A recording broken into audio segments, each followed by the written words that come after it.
آگے فرمایا والسمع والطاعہ، دوسری نصیحت یہ کرتا ہوں کہ تمہارا حکمران کوئی بھی ہو، تمہارا خلیفہ کوئی بھی ہو، اس کی باتیں دھیان سے سنو، والطاعہ، اور ان کی باتیں مانو۔ نبی علیہ السلام کیا کہہ رہے ہیں میرے بھائیو؟ کیا کہہ رہے ہیں؟ اپنے حکمران کی باتیں سنو اور مانو۔ ہمارا آئین کیا کہتا ہے؟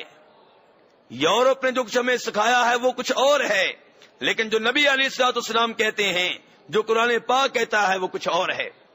اللہ تعالیٰ فرماتے ہیں قرآن پاک میں سورہ نساء میں، یا ایھا الذین آمنوا اطیعوا اللہ واطیعوا الرسول واولی الامر منکم، اے ایمان والو اللہ کی اطاعت کرو، اللہ کے آرڈرز کو مانو، نبی علیہ السلام کی احادیث کے اوپر عمل کرو، واولی الامر منکم، جو تم میں سے ذمہ داران ہیں، جو تمہارے حکمران ہیں، ان کی باتیں بھی مانو۔ ہمارے ہاں آج کے مسلمانوں میں اچھا اسے سمجھا جاتا ہے جو وقت کی حکومت کا مخالف ہو، جو ان کی آنکھوں میں آنکھیں ڈال کے باتیں کرے، ہم اس کی تعریفیں کرتے ہیں، اور لوگ بھی بڑے فخر سے کہتے ہیں کہ میں نے فلاں حکمران کی مخالفت کی تھی، اتنے سال جیل میں رہا ہوں۔ اس کو اعزاز بنا دیا گیا ہے، اس کو فخری علامت بنا دیا گیا ہے، لیکن قرآن کچھ اور کہتا ہے، نبی علیہ السلام کی حدیث کچھ اور کہتی ہیں۔ اسلام اس بات کو برداشت نہیں کرتا کہ کسی ملک میں مسلمان دو حصوں میں تقسیم ہو جائیں، ایک حکومت کے ساتھ ہیں، دوسرے مخالف ہیں، آپس میں لڑ رہے ہیں، ایک دوسرے کے خلاف بیان دے رہے ہیں۔ نہیں، اسلام کہتا ہے کہ کوئی حزب اختلاف نہیں، کوئی اپوزیشن نہیں، سب حکمران کے ساتھ ہیں۔ ہاں، اگر کہیں پہ حکمران شریعت کے خلاف آرڈر دے، وہ کوئی بھی مسلمان نہیں مانے گا، لیکن اس کے علاوہ جو آرڈرز ہوں گے ہر ایک کو ماننے ہوں گے، ہر ایک حکمران کی تائید کرے گا، اس کی حمایت کرے گا، اس کے ہاتھوں میں ہاتھ دے کر اپنے ملک کو مضبوط بنانے کی کوشش کرے گا۔ اسلام افراتفری کو پسند نہیں کرتا۔ یہ جمہوریت کا تحفہ یہ اسلام کی طرف سے نہیں ہے، یہ یورپ کی طرف سے ہے، اور حیرانگی ہوتی ہے ہمارے پاک و ہند سے تعلق رکھنے والے لوگوں کے اوپر کہ خود اس نظام پہ چل رہے ہیں جو یورپ نے دیا، اسلام کا اس سے کوئی تعلق نہیں ہے، اور سعودی عرب میں الحمدللہ دین اسلام نافذ ہے، قرآن و حدیث کے اوپر عمل ہوتا ہے۔ چھوٹی موٹی کمی کوتاہی یہاں ہو سکتی ہے، لیکن مجموعی طور پہ قرآن و حدیث کے اوپر عمل ہوتا ہے۔ ان کے خلاف باتیں کریں گے، جی یہاں پہ بادشاہ آتا ہے، جی یہ تو اپنے بادشاہ کی بات مانتے ہیں، یہ تو ہر بات میں ہاں ملاتے ہیں، تو کیا یہ عیب ہے؟ یہ خوبی ہے۔ ہاں، جہاں پہ شریعت کے خلاف کوئی ایک آدھ آرڈر آئے وہ آپ نہیں مانیں گے، اور وہ آرڈر نہیں مانیں گے اس کا مطلب یہ نہیں ہے کہ اس ایک غلط آرڈر کی وجہ سے آپ تلوار اٹھا کے حکومت سے لڑنا شروع کر دیں، فوج کے اوپر حملے کریں، پولیس کے اوپر حملے کریں، مساجد میں دھماکے کریں۔ اس کا اسلام سے کوئی تعلق نہیں ہے۔ قرآن پاک تو صاف صاف کہہ رہا ہے وَأُولِي الْأَمْرِ مِنْكُمْ، اپنے حکمرانوں کی بات مانو۔ اور نبی علیہ السلام اس حدیث میں جس کے اوپر آج میں آپ کے سامنے درس دے رہا ہوں، آپ دوسری وصیت یہ کر رہے ہیں کہ علیکم بالسمع والطاعہ، کہ لوگوں اپنے حکمران کی بات سننا اور اس کی بات ماننا۔ وَإِن تَأَمَّرَ عَلَيْكُمْ عَبْدٌ حَبَشِيٌّ، چاہے تمہارا حکمران ایک غلام ہو اور چاہے حبشی ہو۔ اور کسی حدیث میں یہ آتا ہے، ہو سکتا ہے وہ ایسا ہو جس کا سر منکے کی طرح ہو، چھوٹا سا سر ہو، یعنی کہ دیکھیں تو آپ کا دیکھنے کو دل نہ چاہے، لیکن حکمران بن چکا ہے، حکومت کر رہا ہے، اس کی ہر وہ بات مانیں جو شریعت کے خلاف نہ ہو۔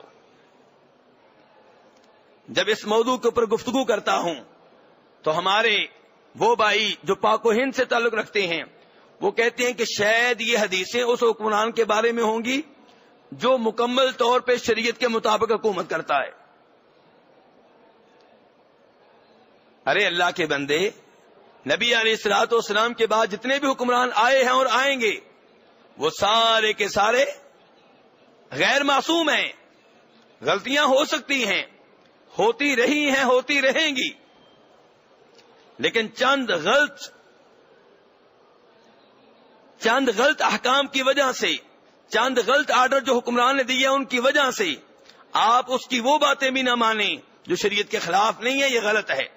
مسلم شریف کی حدیث ہے، مسلم شریف کی حدیث ہے، جناب حذیفہ ابن یمان رضی اللہ عنہ کہتے ہیں کہ میں نے نبی علیہ الصلوۃ والسلام سے ایک بار کہا کہ اے اللہ کے رسول، ہم شر کے اوپر تھے، اللہ خیر لے آیا، کیا اس خیر کے بعد پھر شر آئے گا؟ آپ نے کہا ہاں۔ جناب حذیفہ کہنے لگے اس شر کے بعد پھر خیر آئے گی؟ فرمایا ہاں۔ فرمایا اس خیر کے بعد پھر شر آئے گا؟ فرمایا ہاں۔ جناب حذیفہ نے کہا کیسے؟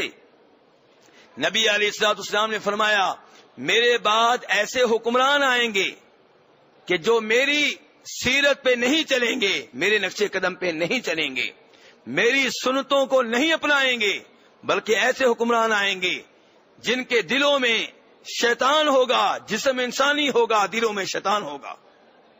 جناب حذیفہ ابن یمان نے کہا اس موقع پہ پھر ہم کیا کریں؟ فرمایا اپنے حکمران کی بات سننا، اپنے حکمران کی بات ماننا، چاہے تمہیں کوڑے مارے، چاہے تمہارا مال چھین لے۔ کس کتاب کا حوالہ دے رہا ہوں میرے بھائی؟ جی مسلم شریف کا۔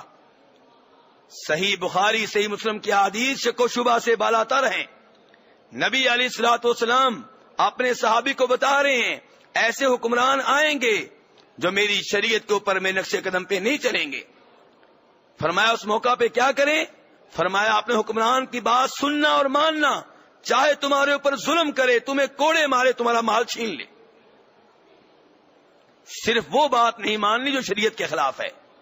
جو مال اس نے چھینا ہے یہ شریعت کے خلاف نہیں ہے، آپ کے اوپر ذاتی ظلم ہوا ہے، شریعت کے خلاف اس لحاظ سے ہے، لیکن پوری شریعت کے اوپر حملہ نہیں، آپ کے اوپر ذاتی حملہ ہے۔ آپ صبر کریں، کوڑے آپ کو اس نے مارے ہیں، ظلم کیا، آپ صبر کریں، روز قیامت اللہ اس کی آپ کو جزا دے گا۔